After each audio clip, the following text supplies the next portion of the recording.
যেখানে যেখানে আভ্যন্তরীণ কিছু সংকট আছে সেটা সমাধানের ব্যাপারে তারা অত্যন্ত তৎপর ছিলেন এবং এটা অত্যন্ত আনন্দের বিষয়।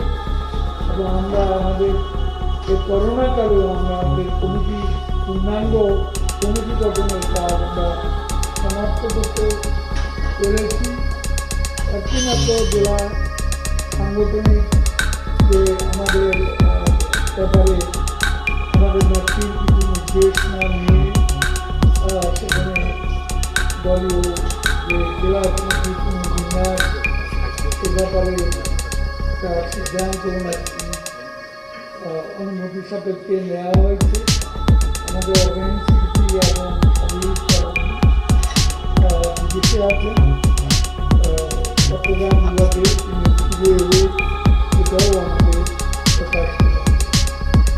আর আমরা এটা আমাদের কমিটি পার্টি কমিটি যেগুলো নেওয়া ছিল সেগুলোর ব্যাপারে আমি আগেই বলেছি আমাদের কার্যক্রম অলরেডি আমরা শুরু করেছি। এখন এটা গতি যাবে। আমরা আশা করি করোনা পরিস্থিতি এই নিম্নমুখী প্রবণতা যদি আবার তৃতীয় ঢেউয়ের দিকে ধাবিত না হয় তাহলে আমরা আমাদের পরিকল্পনা মাফিক কার্যক্রম চালিয়ে যেতে পারবো। আমরা নির্বাচনের আর বিগত 4 মাস বাকি এবং আমাদের পার্টি সম্মেলনও আমরা জাতীয় সম্মেলনও আমাদের মেয়াদ শেষ হবে আগামী ডিসেম্বরের পরে ডিসেম্বর 29শে ডিসেম্বর আমরা সম্মেলন করেছিলাম 2 বছর আগে। আমাদের 2021 এখন আমাদের 21তম সম্মেলন আমরা করেছি। 22তম সম্মেলনও আমরা করব। আমরা দেশের অন্যান্য পার্টির মতো নয়। আমরা এটা আওয়ামী লীগ এ পর্যন্ত বিভিন্ন সংকটের কারণে দুর্যোগের কারণে অনেক সময় দেখা গেছে যে জেলা পর্যায়ে এবং ইউনিয়ন ওয়ার্ড তৃণমূলের সম্মেলন বিঘ্নিত হলেও কেন্দ্রীয়ভাবে আমরা যথারীতি যথাসময়ে আমাদের সম্মেলনের কাজ টার্ম শেষ হলেই সম্মেলনের কাজ আমরা সমাপ্ত করি এবং আমরা সেই প্রক্রিয়া থেকে বিচ্ছিন্ন হই। বাংলাদেশে এমন কিছু দল আছে, বিশেষ করে বিএনপি গণতন্ত্রের কথা বলে। তারা আমি তো দ্বিতীয় টার্মে আমার এক টার্ম গিয়ে আর টার্মের 1 বছর 8 মাস হয়ে গেছে। আগামী 2022 সালের ডিসেম্বরে আমাদের টার্ম শেষ হয়ে যাবে। অথচ আমাদের 1 বছর আগেও যারা সম্মেলন একটা করেছে জাম্বু জেট মার্কা 501 না 2 সদস্যের এক কমিটি করে, সেই কমিটির মিটিং নাকি সেদিন এক বিদেশি প্রচার মাধ্যমে শুনলাম যে 3.5 বছর পরে প্রথম এক্সিকিউটিভ কমিটির মিটিং হয়েছে। এর মধ্যে তাদের কোনো সেন্ট্রাল, আমারও 1 বছর আগে সম্মেলন প্রথম টার্ম, আমার এখন সেকেন্ড টার্ম।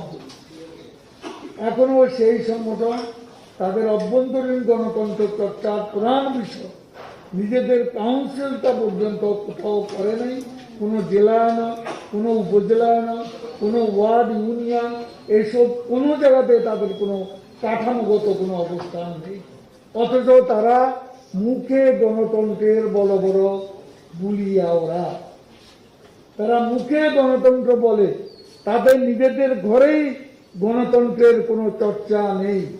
তাদের সম্মেলন হয় না, তাদের কমিটি হয় না, তাদের কমিটির মিটিং পর্যন্ত হয় না। এই অবস্থা দিয়ে যে পার্টি চলছে, তারা দেশে গণতন্ত্র কিভাবে প্রতিষ্ঠা করবে সেটাই একটা বিরাট প্রশ্ন চিহ্ন হয়ে তুলে থাকে। আমি আজকে আমরা সরকারের উন্নয়নের বিষয়ে মাননীয় প্রধানমন্ত্রী সংসদে সুদীর্ঘ বক্তব্য রেখেছেন। আমি এ ব্যাপারে লম্বা বক্তব্য দিতে চাই না, তবে আমরা এটুকু বলি,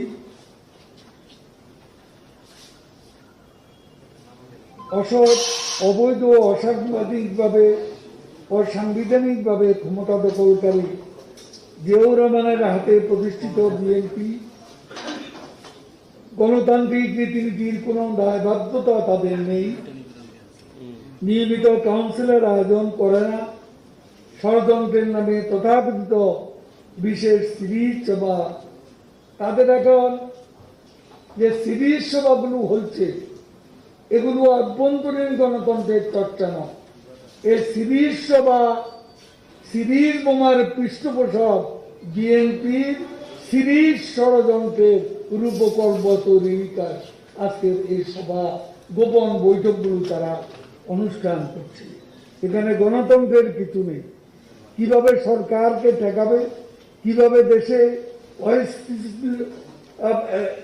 আনস্টেবল করবে দেশের পরিস্থিতি, কিভাবে বিভিন্ন অপশক্তিকে উস্কে দেবে। কারণ বাংলাদেশে সাম্প্রদায়িক অশুভ শক্তির বিশ্বস্ত ঠিকানা হচ্ছে আজকে বিএনপি, এবং তারাই পৃষ্ঠপোষকতা দিয়ে এই সাম্প্রদায়িক সংগঠনগুলিকে জিয়ে রেখেছে। এখন আমরা জানি যে তারা এখন গণতান্ত্রিক সংস্কৃতির প্রতি তাদের কোনো শ্রদ্ধা নেই। গণতান্ত্রিক ব্যবস্থাকে প্রশ্নবিদ্ধ করার ষড়যন্ত্র তারা করে। তারই ধারাবাহিকতা আগামী বছর নতুন নির্বাচন কমিশন গঠনের প্রাক্কালে বিএনপি আবার নতুন করে ষড়যন্ত্র শুরু করছে নির্বাচন কমিশন গঠনকে কেন্দ্র করে। নির্বাচন কমিশন যথাসময়ে যেভাবে হয়, আমাদের দেশে আইনগত প্রক্রিয়ায় করার যে বিধান রয়েছে সেভাবে আমাদের সংবিধান অনুযায়ী এই নির্বাচন কমিশন গঠন করা হবে। এ ব্যাপারে সরকারের সংশ্লিষ্ট যে মন্ত্রণালয় লক্ষ্যে কাজ করে যাচ্ছে। এবং রাষ্ট্রপতি, আপনারা জানেন গতবারও রাষ্ট্রপতি একটা সার্চ কমিটি গঠন করেছিলেন, এবং সার্চ কমিটি গঠন করার পর সেখানে বিএনপিরও প্রতিনিধিত্ব ছিল। তাদেরও কিন্তু একজন এখনো আছে। বিভিন্ন সময় তিনি নোট অফ ডিসেন্ট দেন, নির্বাচন কমিশনের সাথে দ্বিমত পোষণ করেন। এটা গণতন্ত্রের বিরতি, অসুবিধা নেই।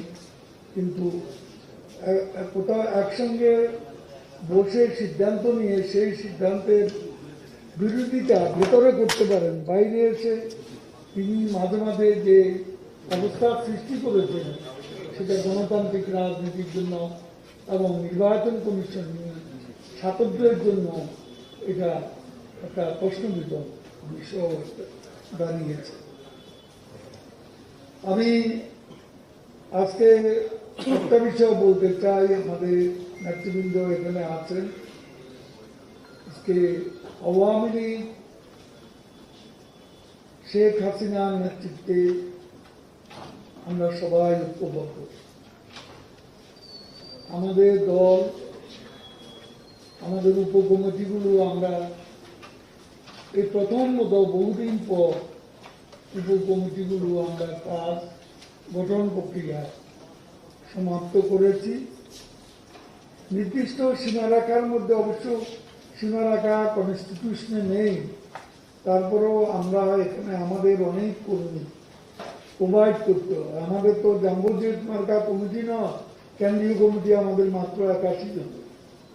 সেই অবস্থা আমাদের এই নির্দিষ্ট সীমারেখার বাইরে উপকমিটিতে আমাদের অনেক কর্মীকে, অনেক পরিশ্রমী ত্যাগী কর্মীকে আমাদের প্রোভাইড করতে হয়, যারা কাজে লাগায়। সেই জন্য আমরা অনেককে নিয়ে থাকি। এর মধ্যে যদি আমরা বাদ বিচার করার সুযোগ পেয়ে থাকি, আমরা যদি কোনো অভিযোগ পাই যে কেউ অপকর্মে লিপ্ত, কারো ব্যাকগ্রাউন্ড সাম্প্রদায়িক ব্যাকগ্রাউন্ডে এই সমস্ত যে বিষয়গুলো আছে এইসব বিষয়ে আমরা সজাগ রয়েছি। আমরা কমপ্লেইন পেলে সঙ্গে সঙ্গে আমরা ব্যবস্থা নিয়ে থাকি। এমনকি মিডিয়ায় যদি কোনো রিপোর্ট হয়ে থাকে কারো ব্যাকগ্রাউন্ড নিয়ে এবং কারো কর্মকাণ্ডের যে গোপন বিষয়, অনেকে ডার্ক সিক্রেট রয়েছে, সেই ডার্ক সিক্রেট যাদের রয়েছে আমরা হয়তো জানতাম না, না জেনে অন্তর্ভুক্ত হয়তো কোথাও কোথাও দু একটা কেস হয়েছে, কিন্তু সেটা আমরা সঙ্গে সঙ্গে কমপ্লেইন পেলেই আমরা ব্যবস্থা নিয়েছি। তবে এর মধ্যে একটা বিষয়, এই আওয়ামী লীগ অফিসের সামনে আমি কিছুক্ষণ আগে খবর পেলাম, এখানে প্রচার লীগ নামে এক বই পোর দোকান, এই দোকানের কি প্রতিষ্ঠা বার্ষিকী আয়োজন করেছে মুক্তিযোদ্ধা প্রজন্ম লীগ। আমরা মুক্তিযোদ্ধা প্রজন্মের ব্যাপারে আমাদের কোনো দ্বিমত নেই, কিন্তু লীগ আর আওয়ামী যখন যুক্ত হয় তখন এখানে আমাদের সংশ্লিষ্টতা এসে যায় এবং এখানে আমাদের এখানে ভাবমূর্তির সাথে বিষয়টি জড়িয়ে যায়।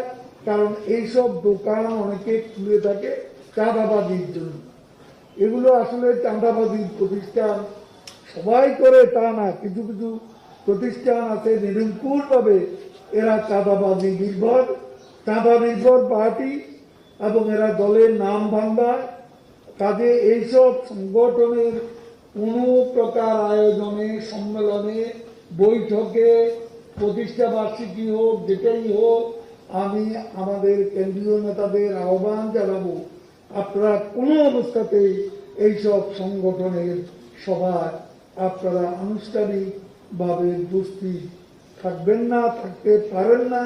এটা আমাদের পার্টি নীতি কৌশলের বিরুদ্ধে। আমি আমাদের ইন্টারনাল কিছু বিষয়ে আলোচনা করব। সাংবাদিক বন্ধুরা আপনারা কষ্ট করে আসছেন।